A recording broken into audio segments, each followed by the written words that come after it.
What is up, everybody? Welcome back to another episode of Takes on the Yard. Um, got my boy Casey back. It's been a while, Casey. Happy What's to have up? you back. What's up? Got Andrew Gaskin back from last week, and then we got Lorenzo, better known as Zoe, Yes, sir. on the podcast. Now, I brought Zoe on here because we all talked about Cowboys last week, and we all saw what happened to the Cowboys when they played the Packers. And Zoe is a Cowboys fan. So, Zoe, what happened in that game, bro? Bro, Explain. hear me out. Let's get the disclaimer first, bro. Look. I'm not a delusional Cowboy fan. I'm not gonna say it's our year every year. Let's get that off. Let's get that right there off the table. I respect that. But we can't stop the run and we can't run the ball. Simple as that. If you can't do that, bro, Dak better throw the ball. He threw the ball 50, 60 times, bro. You got to make at least 70% of throws, at least 80. I think he went 30 for 60, 30 or 20 for 50, something like that. It was just a bad. He just wasn't making good enough reads. Passes. Yeah, he wasn't making good reads for one. And then when he did make a good read, he'd overthrow it, underthrow it. It's so pass heavy that if I'm a defense, I'm gonna sit back and just take everything I got. Like, you gonna pass the ball, you just sit back in zone every time. I know you're not gonna run. Tony Pollard, who?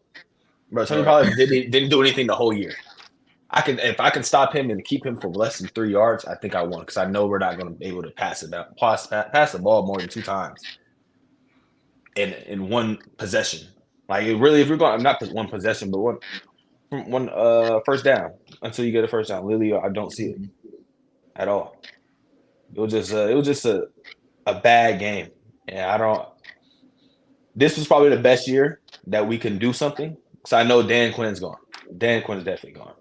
Our defense is not going to be the same without him, and there's rumors that Micah Parsons is going to leave with him. Is that possibly going to happen? Never know, but this was the best year that we could do something. I don't think next year is going to be good, bro, at all. I was so shocked though because I don't think you guys lost at home this season. Well, until Packers, but like literally, we come around seeing this score at halftime. I'm like, what in the world? Like, this is happening in Dallas, and I'm like, this can't be right. What's going on with Dak? But then Dak is Dak. Dak. You guys don't have a bias. Don't have the bias. I'm not trying to have a bias, but we all know that Dak Prescott is a great game manager who is not. He's not shout out Cam. Maker. Shout out Cam. Yeah. Shout out Cam. Everybody's a great game manager. He's going to go out there and try not to lose a game. He's one of those quarterbacks that when you put a really big roster, a really nice roster around him, he's going to play up to as good as Micah Parsons. But we all know that if you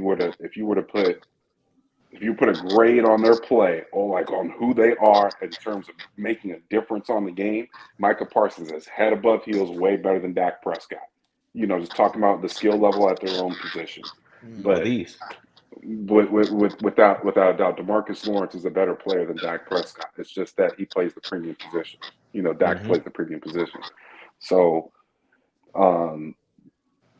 it just came out. He was it that he led the league in this year? Was it passing touchdowns this year too? Yeah. It was 37 touchdowns, 11 best combo, him and 4,200 yards, second best passer rating in the league.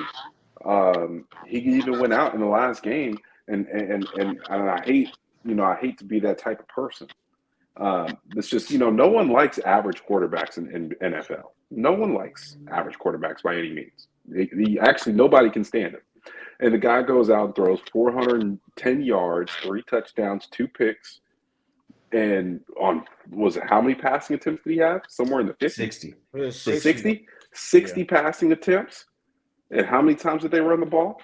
I mean, granted, they could never really run the ball. Less than 20? I mean, it was a predictable. Granted, you put up 32 points offensively, but you still gave up 41.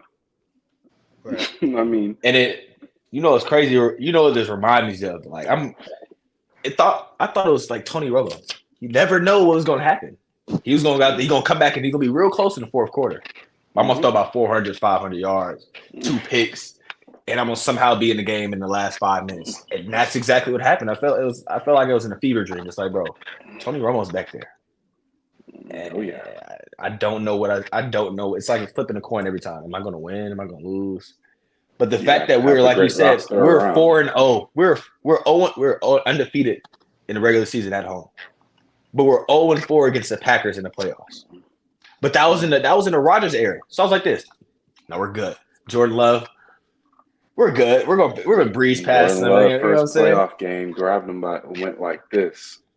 Man, Yeah, grabbed the Cowboys Jordan Love, there. Yeah. Correct me if I'm wrong. Jordan Love looks so calm during that game. Oh, he's sitting in the pocket.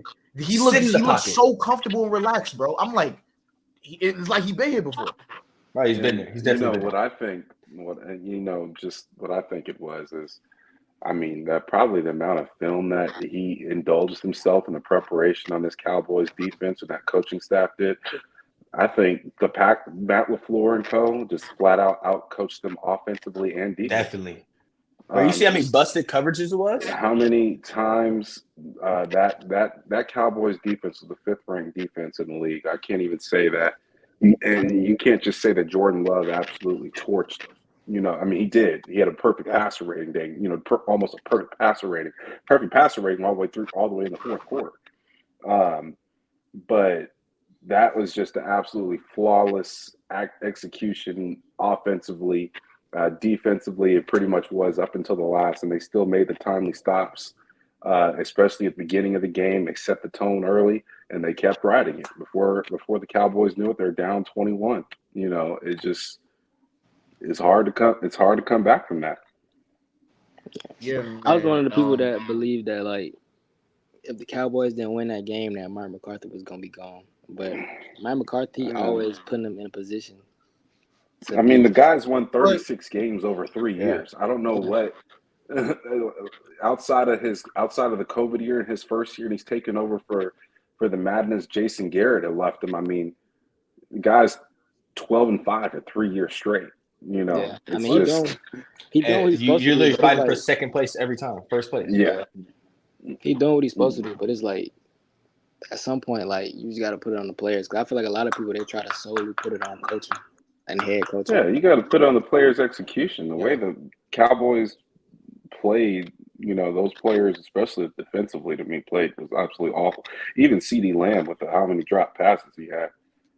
Yeah, 17 targets, only 9 receptions. It looked like something was going on. Like it looked like something was wrong with CeeDee Lamb in the first half. Yeah, I was like, I thought he was hurt. Honestly, I thought he was playing hurt.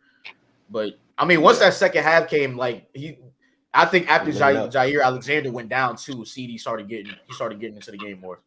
Yeah, exactly. But it shouldn't. You know, when you have a guy who's leading, you know, second in the league in receiving and receptions leader, I expect him to be, you know, locked in early in the game when the game first starts. You know, not being 0 for 5 on the first or 1 for 5 on the first. On the 1 for 5 on the first 5 targets. I just can't do that when I have the receptions leader. You're part of my offense. You're a big part of my offense. So, 17 targets. And I'll say this about Mike McCarthy. Mike McCarthy, this next season is gonna be his last season with the Cowboys. Like his contract is gonna be up. No, I'm saying his contract is gonna be up. It's no point of firing him. It's no point of firing him. It's Jerry's really role. No point. It's Jerry's role. Jerry does whatever Jerry does. But he's the president. He's the CEO and the owner. He's not letting go of anything. And the general manager. And the GM. No, he's not a CEO. My bad. He's just a GM. He's the top 3 out of 4. I'm not too knowledgeable about the head coaching sweepstakes, like what head coaches are out there and things like that. But to me, right now, it's looking like nobody's really better than Mike McCarthy. Like you said, Gaskin. I wouldn't say that. I mean, they're around the same. Mike McCarthy is a winner. He's just not a playoff winner. Yeah. You know, it's the same argument can very well be made for the Andy Reid's before the Patrick Mahomes, you know, situation. He has a lot of regular season wins.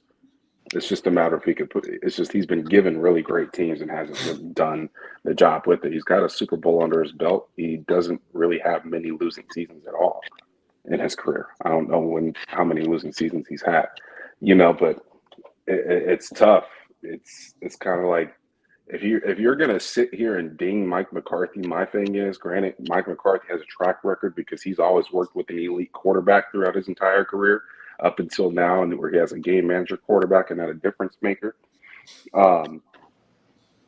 We can talk bad. We have to talk bad about Mike Tomlin, but I'm not going to do that.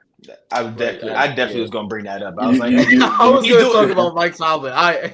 He's going to bring you to the playoff every time. Every time. He's going to bring, no matter what his roster is. He's going to have a winning season. He's always going to have a winning season, but you can't just sit here and do like what the Yankees did to Joe Torre. It's just fire him because he's not winning the championship. That's just how football goes. There's a lot of NFL coaches. Bill Belichick is an outlier. You don't really see that. You see 1 to 2 championships in the NFL amongst some of the best coaches, maybe 3 or 4. But you shouldn't expect that in a 10-year span you have a Nick Saban type run in the NFL. You just don't see that. And then also with Mike McCarthy, they're playing in the NFC East. Like, it's really one of the weakest divisions of football, if not the weakest. The Cowboys are going to be No, don't say that. The NFC South is ridiculous. Bro. One of the weakest divisions. Now, but yes. Like, the Cowboys are going to be at the top. They're going to be at the top of the NFC East every season. They're literally competing with the Eagles every year. The Giants and the Redskins, Giants and Commanders are out of the equation every season. Like, the moment the ball snapped, first game of the season, out of the equation. Don't matter. So I think you keep Mike McCarthy. When they had Patrick Graham, he was great. When they had Patrick Graham, that was a great team.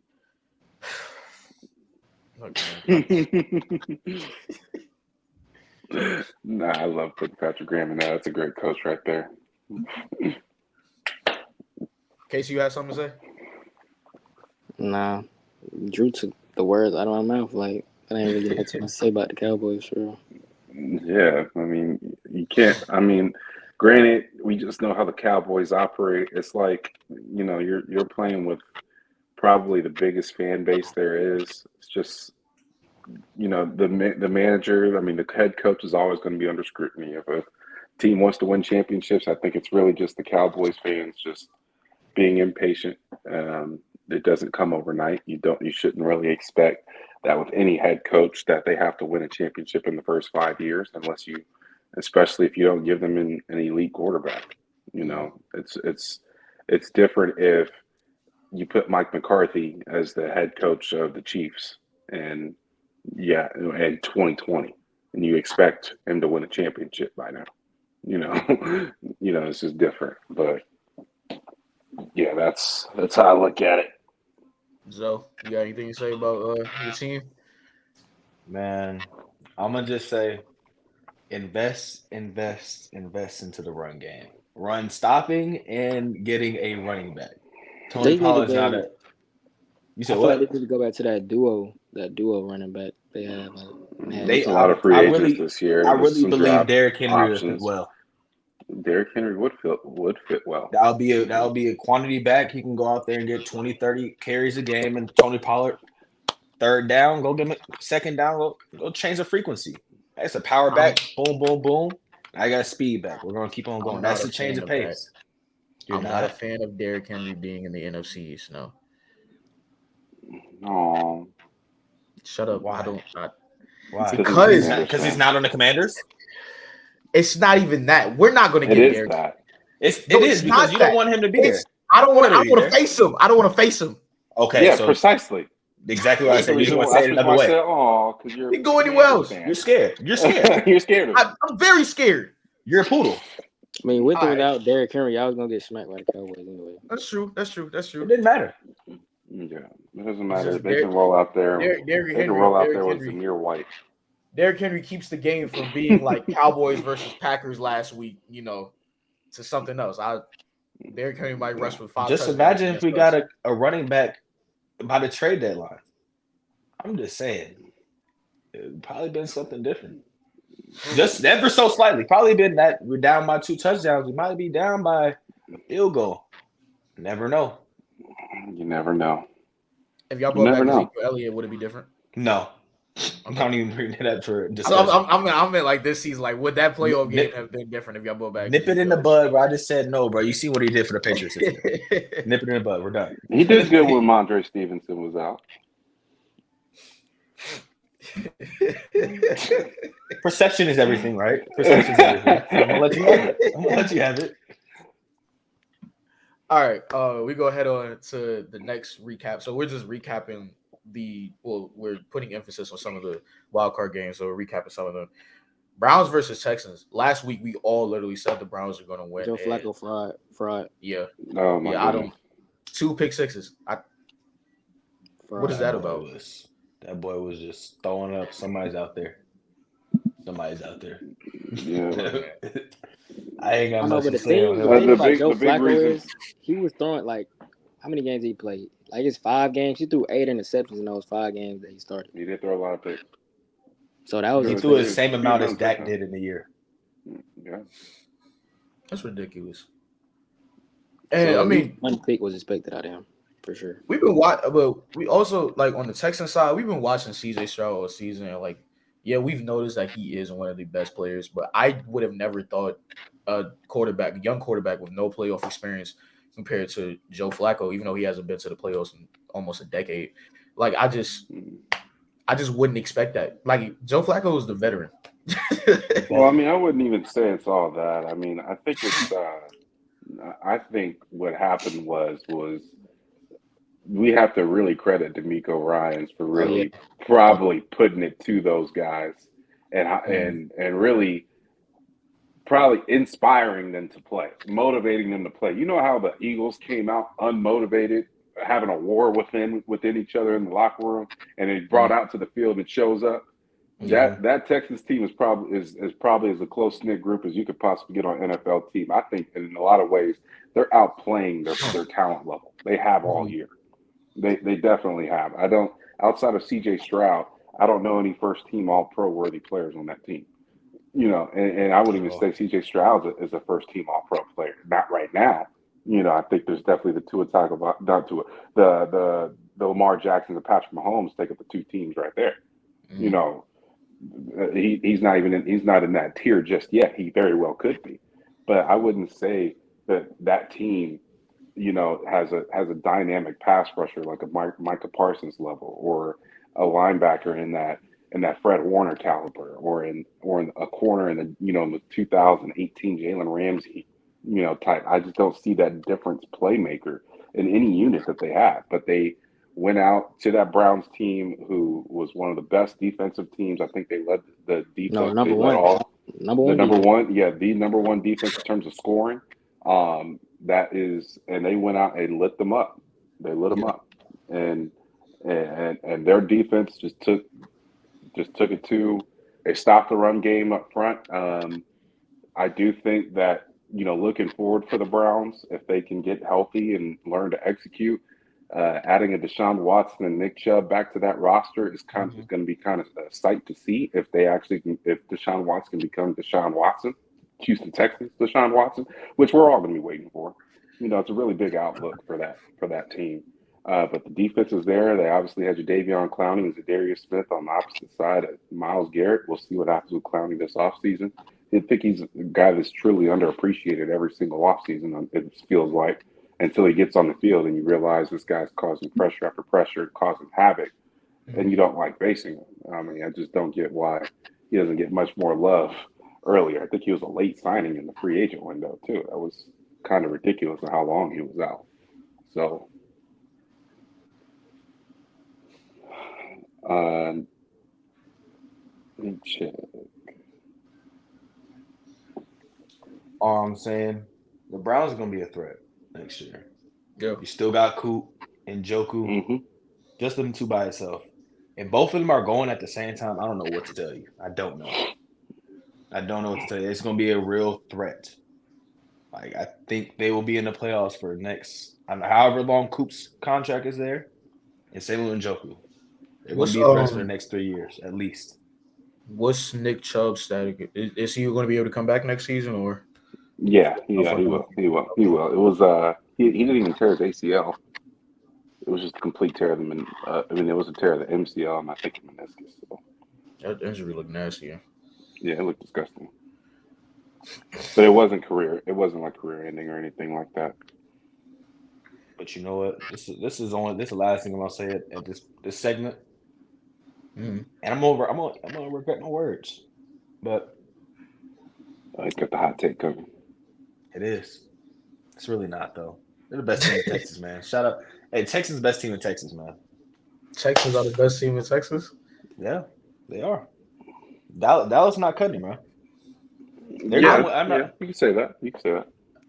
I I mean, really- obviously at their level, yes. At their level. Watch Yeah. watch them get them. Watch them get a few more pieces together. Marquee names. A dynasty's coming. Like it's gonna be set up that NBC's gonna be like this, the Battle of Texas. Texas versus Cowboys. Here's a problem. Here's a problem. Hear me out. I got you. Texas, I'm here. Texas Longhorns are not in the Big 12 anymore, brother. They're not. They're not in the Big 12 anymore. Mm-hmm. They're going to have a lot of road games, and they've gone into one SEC atmosphere. Now, granted, they wouldn't beat Alabama last year, but they're going to have to probably go into 5 or 6 of those things next year.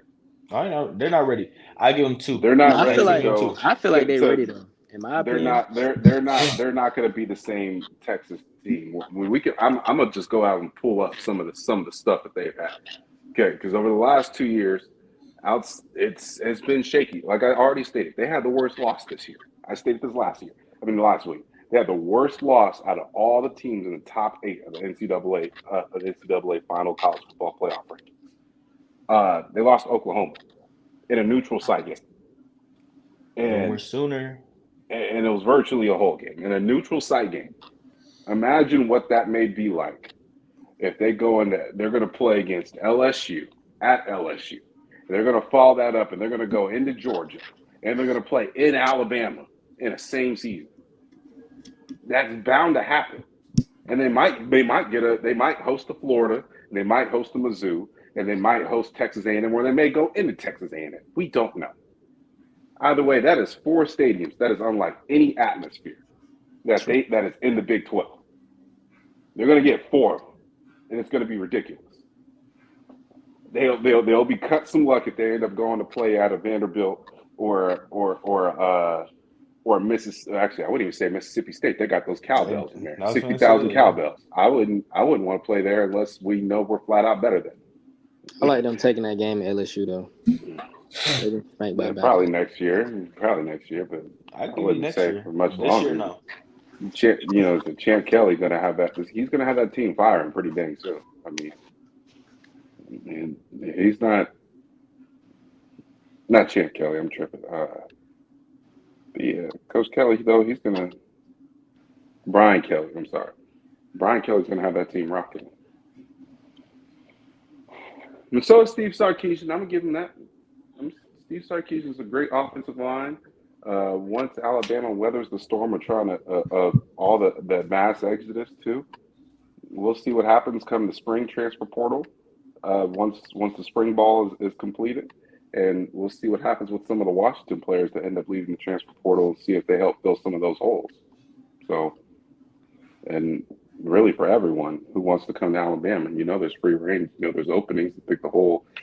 Outside of they have 3 defensive captains returning, and that's about on defense, and about 4 offensive captains returning, and then a whole lot of bench guys that are all gone. So we'll see how that goes. But Kalen DeBoer has always won games. He's in his first year at Washington, and he took over for a team that was under 500, made him a 10-win ball team. I mean, we'll just see how it goes. I like him. He's still got some 5 stars that redshirted, specifically I think it's Deontay Pierre. He's there. And he's got a few edge rushers that are there. He's got some returning offensive linemen. Jalen Milroe, obviously, 6th in Heisman voting this past season. He's returning. So we'll see how that goes, too. Yeah, the way he handled Michael Penix, I see him doing The same thing for Miro, developing Miro. Oh yeah, big time. And offensive coordinators came too. Yeah. They brought the backup from Washington. It was supposed to be the starter this year. Granted, we lost the 5-star because of it, but we're probably going to lose him regardless. I think he was leaving 2 weeks ago. It's just he's now finally in the transfer portal. And then we get a new DC from Kansas State. Yeah. Yeah, we did. Yeah, co-DC. You also still have Keon Keeley. He's a 5-star edge rusher.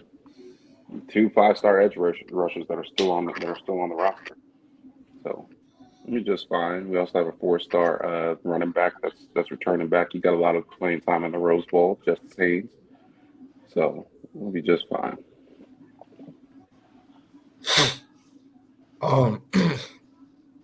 Yeah, my bad. I just got sidetracked. All right, we're gonna venture back into the NFL. Right. Yeah, sorry.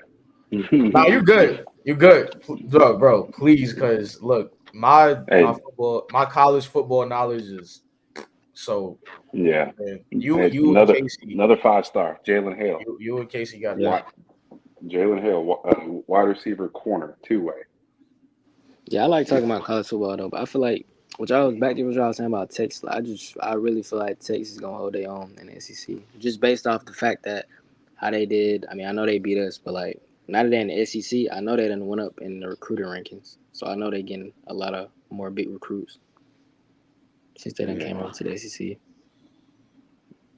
And Alabama still has the second best ranked high school recruiting class in 2024, even with losing a couple of their recruits. So yeah, they're just going to expect a lot more true freshmen to make some more contributions, which I don't see that being really much of a problem if they're really highly touted high school recruits. So All right, guys. So the last NFL game we're gonna talk about from the wild card,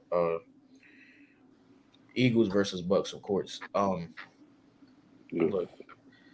Look, so most of us said that the Bucks are gonna win last week. Like when East was on here, I said it, East said it, Gasky, you said it. You said the Eagles?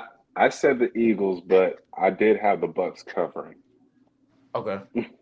I had the Bucks covering the spread. Look, but I don't think it was a surprise that the Eagles lost. No, like, it wasn't a surprise at all. It wasn't. I gave every reason why they probably should lose last right. And you specifically, you touched on it, how the Eagles have one of the worst pass coverages in the NFL. And, and that showed literally on the first drive before the first offensive drive for the Bucks. The Bucks were literally marching downfield, bro. And I'm like, this is ridiculous. I'm seeing a man open in the middle of the field almost every play. Every play. Their defensive play calling and execution and communication was absolutely just bottom tier, bottom of the league. They shouldn't even be in the playoffs. Yeah, did y'all see that last touchdown? Did y'all see that last touchdown he threw? He it was ridiculous. And it was still a touchdown. Yep. Yeah. It was just too easy. It was just too easy. There's just needs to be a whole lot of flipping going on in that Eagles secondary, because that is awful. I'd shut it all down. Now, I was surprised. I wasn't surprised that they lost, but I was surprised that the Eagles couldn't even put up 10 points. On the board. The way that was ridiculous. I seen them losing, but I didn't see them getting, right. I'm thinking this game is going to be neck and neck, bro. Yeah. I knew AJ Brown twiddling. I knew AJ Brown being out was going to be a problem, but I didn't know it was going to be this big of a problem. That wasn't AJ Brown. Even if AJ Brown played, that was still happening. The way they got dominated on all facets of the game. Yeah. AJ Brown has nothing to do with the defense's blown coverage. It just left and right. Yeah. Just blowing coverage left and right. They had no reason. He has no impact on that. So, I do have a question for all of y'all, though. Do you all think that Julio Jones will ever win a championship? Will ever win a Super Bowl? No. Not happening, bro. Really? Unless he gets cut in the playoffs. He gets cut right before a team loses the playoffs and gets signed with a team just like Dalvin Cook did. There's no way. There's just no way. That's so sad, man. Yeah, he's done. He's done. He's not getting that ring. I love Julio. Yeah.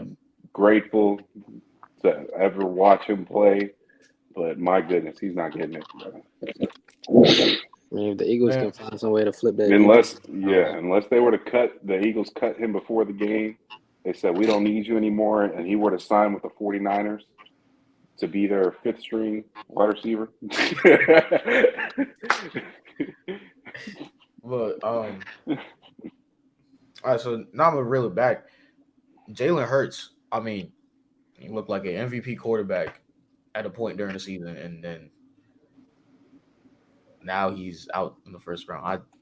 I don't know what happened. Well, I mean, we know what happened because of their defense, but with the Eagles, man, it's just their offense their offense fought all season. Now, the defense was never good this season, but their offense fought all season, and that couldn't even be a factor in this game. Run out of Even gas. in this season.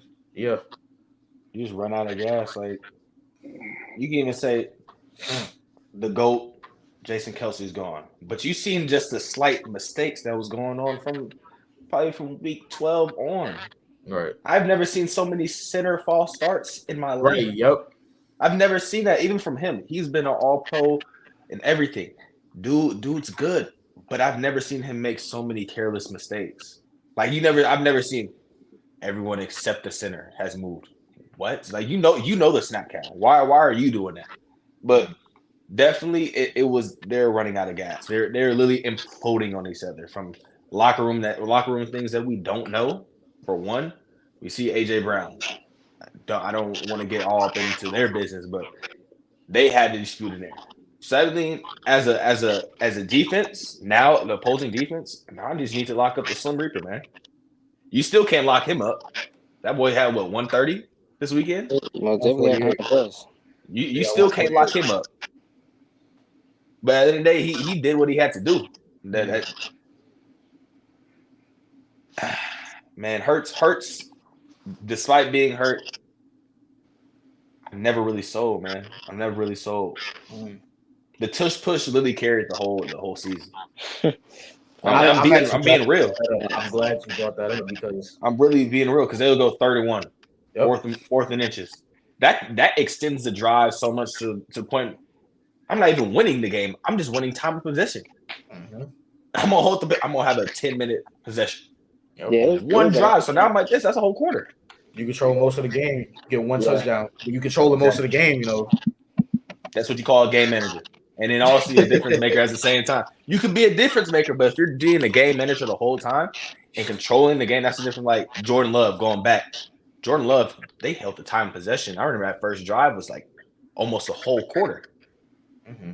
So once the Cowboys went 3 and out, it was over. Now you did one time of possession and they won that quarter. You got 3 quarters left. Yeah, it was so knowing that where the Eagles just won just solely off like possession time, really, in my opinion. Just playing keep away. It's OP, and I was happy that they actually stopped it on the goal line. I was like, I'm so happy they stopped Hurts on the goal line. Like they use this to the point where I'm sick of it. Everyone's using it. I'm sick of it.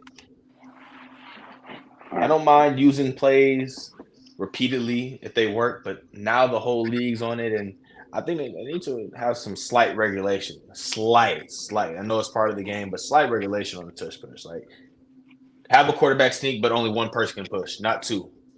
Something like that. I think the only way. I don't even know why they tried it because the Bucs defense not no pushover. Tell you that. Let me tell you, lineman is freaky. Sorry, guys. I'm a interrupt with some actually college football news since we were just talking about it. I hate to go off topic. Caleb Downs has just committed to Ohio State. 5-star safety. Okay. Oh wow. He transferred from Alabama to now Ohio State. Okay. At least he didn't go to Georgia. Yeah, as long as he didn't go to Georgia.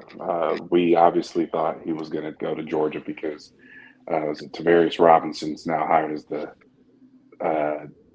it's now hired as the co-defensive coordinator. I can't believe if I said his name right, but co-defensive coordinator of Georgia. from Alabama as the DB's coach. But yeah, he's going to Ohio State. How would losing Caleb Downs affect Alabama? It's losing a guy who has 70 tackles from the safety position and 3 picks, and was him and Caden Proctor received All-American freshman honors. It's a huge blow to Alabama, without a doubt. And for Ohio State, it's that's something that if they want to actually try to beat Michigan, try to stop the pass a little bit, try to have a guy who could be a hybrid for you, who can stuff out the run, get, like I said, 70 tackles from the safety position, and he's able to drop it in coverage with anybody. That's something that any team would always desire from the safety position. He was a true freshman. Right? Caleb Downs, yeah, he was a true freshman. True freshman. Yeah, getting out of a true freshman, like 70 tackles and 3 or 4 picks, I think, out of a true freshman. It's pretty freaking good. So. It's only a 14-game season with playoffs. So with playoffs, that's pretty good. Great news, though. I'm sad he left, but that's good luck. Good luck to Caleb Downs, but that is that's a big blow. Y'all think he'll enter the transfer portal? Not transfer portal. Can't even talk. Y'all think he going into the draft after next season? No, he still has to go one more year after this. Okay. He's got 2 years. He's got 3 years eligibility left. Okay. So he'll go after his junior season. But from what you've seen so far, do you think like he's ready? He's a first rounder next year. Yeah. He could be. He's a second rounder right now. Yeah. He's a first rounder next year. So he's going to be a difference maker at the NFL. These guys are playing on Sundays for a while. He most definitely showed himself to at least be like a top. I don't want to say top 10 pick too early, but at least like top 15. Yeah, definitely. If Terrion Arnold and Kool-Aid McKinstry are going that high, Caleb Downs was going that high. Yeah.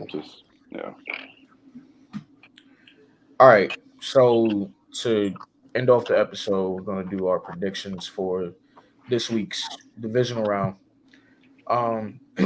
So like how we did last week, so I'm just going to name the matchups, and then you all just give me who you think going to win and a little reason why. So Zoe, I'm going to start out with you first. Texans versus Ravens.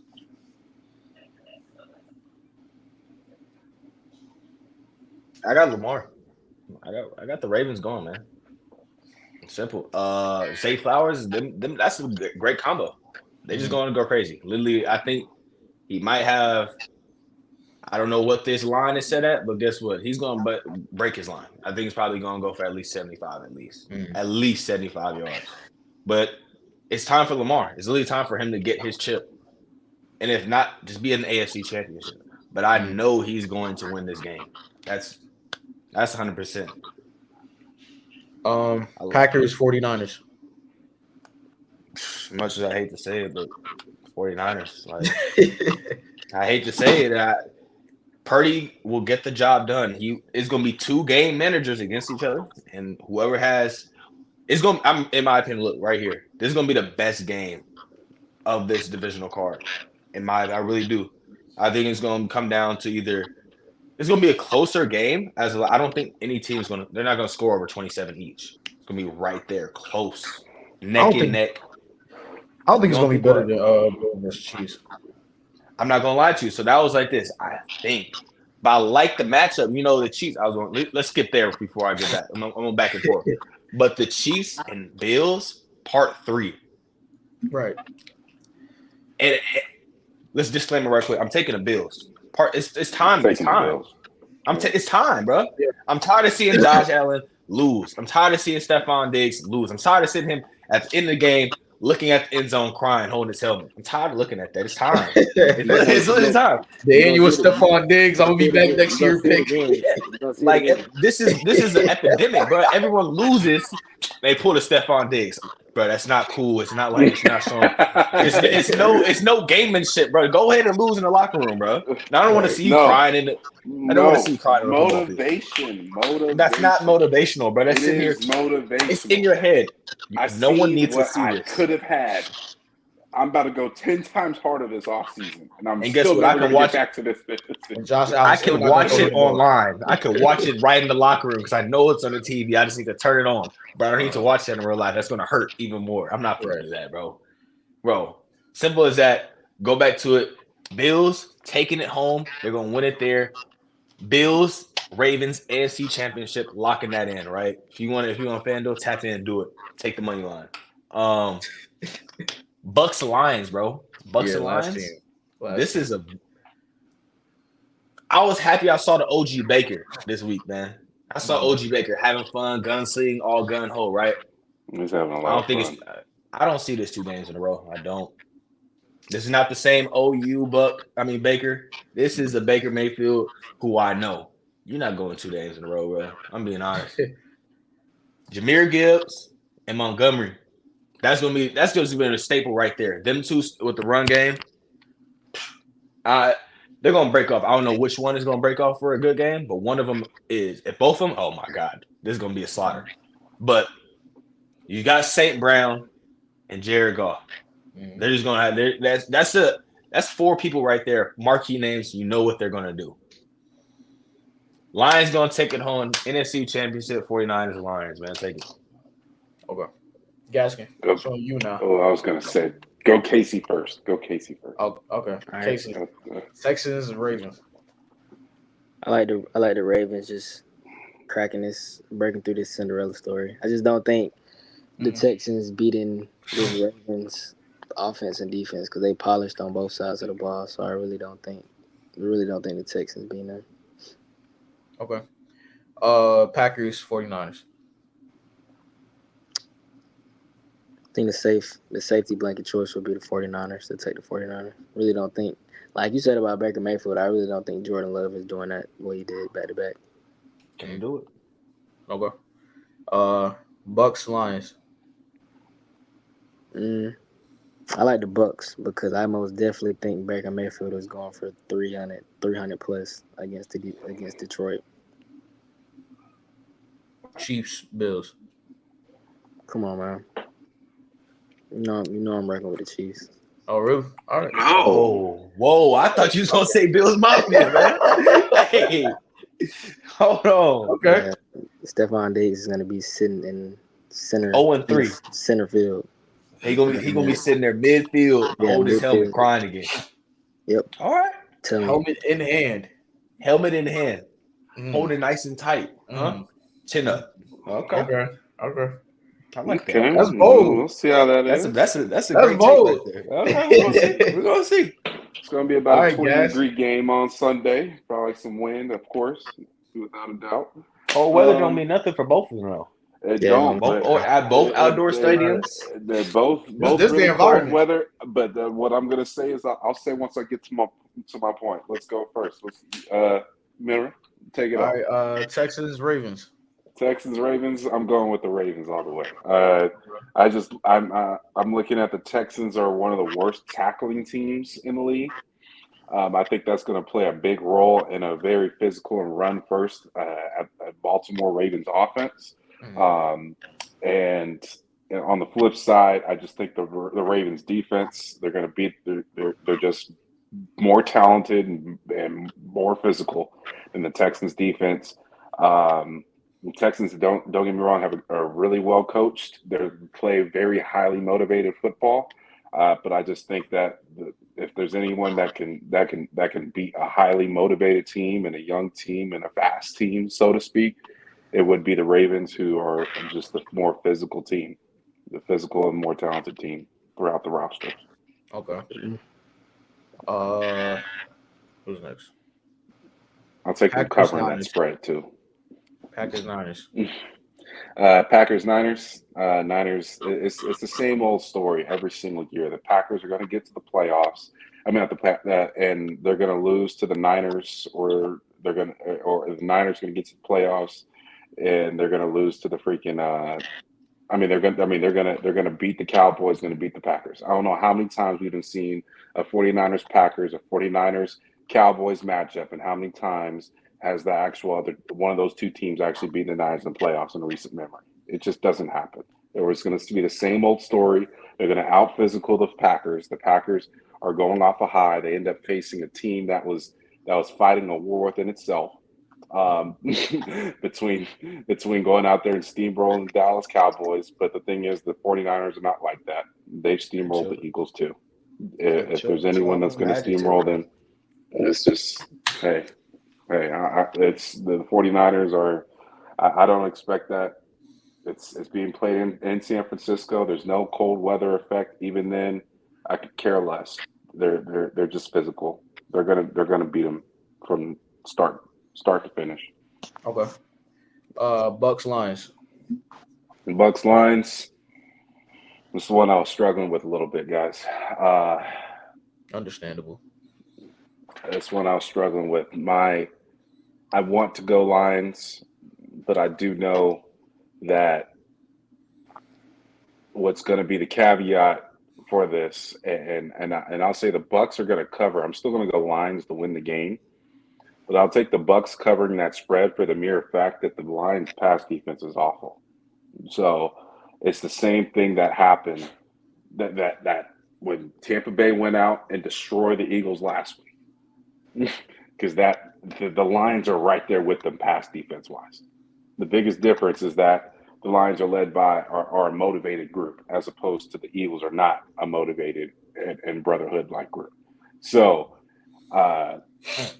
that's just going to be the big thing. But I'm going to say the Buccaneers are going to cover that 6.5 point spread, but the Lions are going to win the game. I was finna say something, but that is like more of a 50-50 game. That's too close to call. Yeah. It's going to come down to who gets the first takeaway or that key takeaway. Yep. It's going to come down to that. It really might. What it really might come down to, it might come down to special teams play. That's what it's probably. The kicking game is going to be probably. You've seen what happened Between these two teams. We've seen some special teams blunders out of them, and we've seen some really great special team plays. That might be the difference. I think they're really almost pretty, like on paper and I say they're evenly matched teams. Yeah, I like that game being a shootout. Yeah, I wouldn't say it's going to be a shootout. I just see two somewhat physical teams. You just look at that Buccaneers roster still has a lot of those cornerstone pieces from their Super Bowl roster. You talk about guys like Vita Vea. You talk about guys like Levante David and Devin White. You got is Antoine Winfield in the secondary. Is that who it is I'm thinking of? Yeah.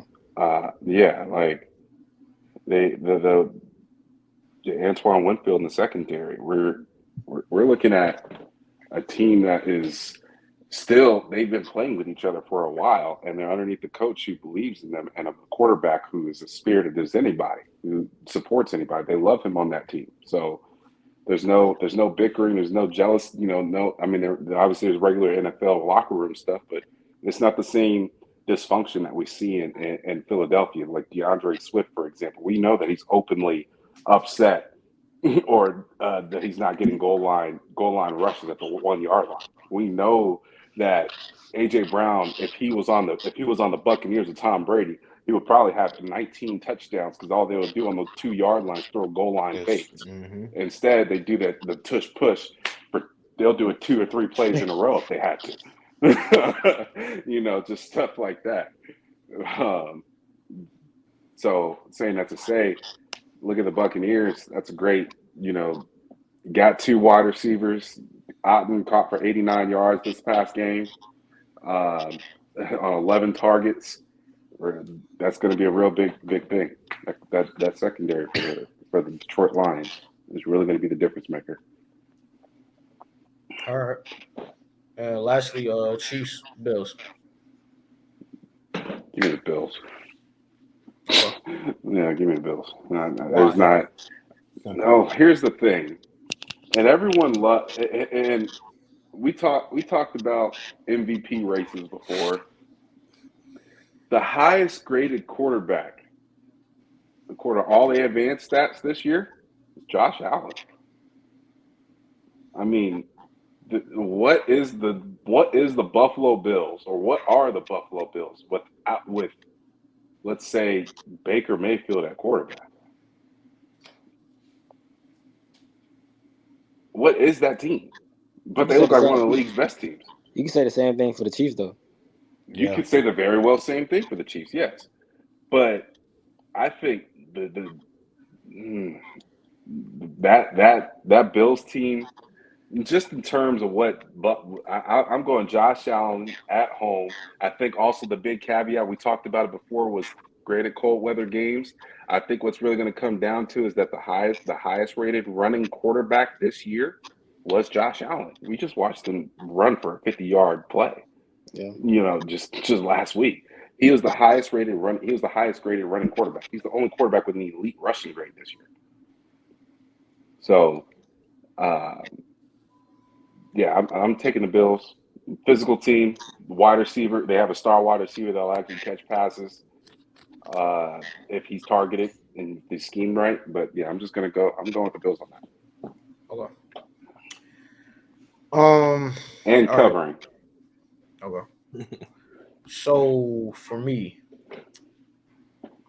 I got Ravens over the Texans.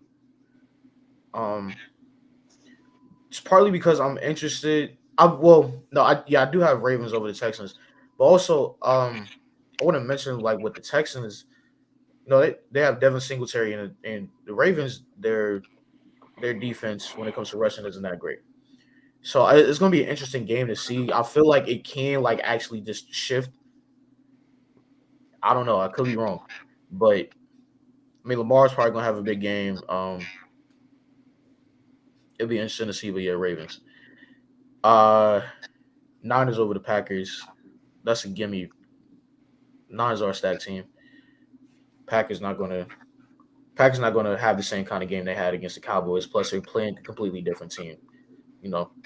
Cowboys in the playoffs is, Cowboys in the playoffs are what you described the Packers to be last week, Gaskin. How you said they weren't even supposed to be in the playoffs.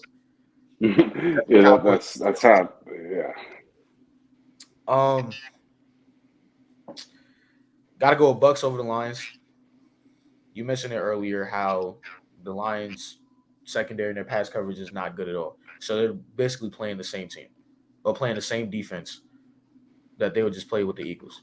Baker Mayfield's gonna have another big game where he's finding guys in the middle of the field open every single time. I think he might come back down to earth, though. To be honest, I don't see how you can. I just don't see how you can. You got a man sitting there wide open waiting for you. It's a gimme. Things don't happen twice sometimes. Gimme. It's gonna happen a few times for sure.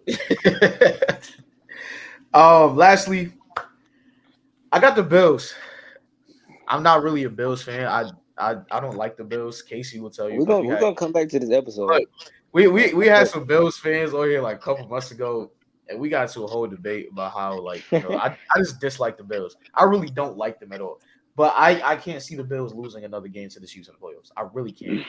And, like, just the perfect script for the NFL would be for the Bills and the Chiefs to go to overtime and the Bills win to overtime. This is the perfect script.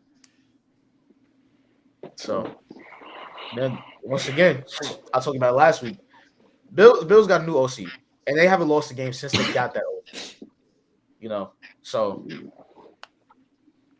that's my take. Yeah, that is a huge one. I watched Josh Allen in person when he was playing in Chicago, and I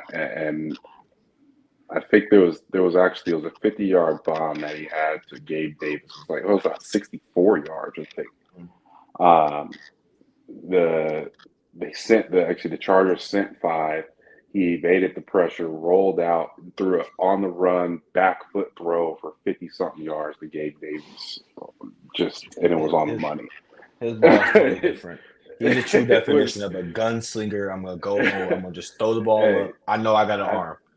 Figure it I'm gonna out. put this on the record too. I've always stated this. Josh Allen is Brett Favre but running.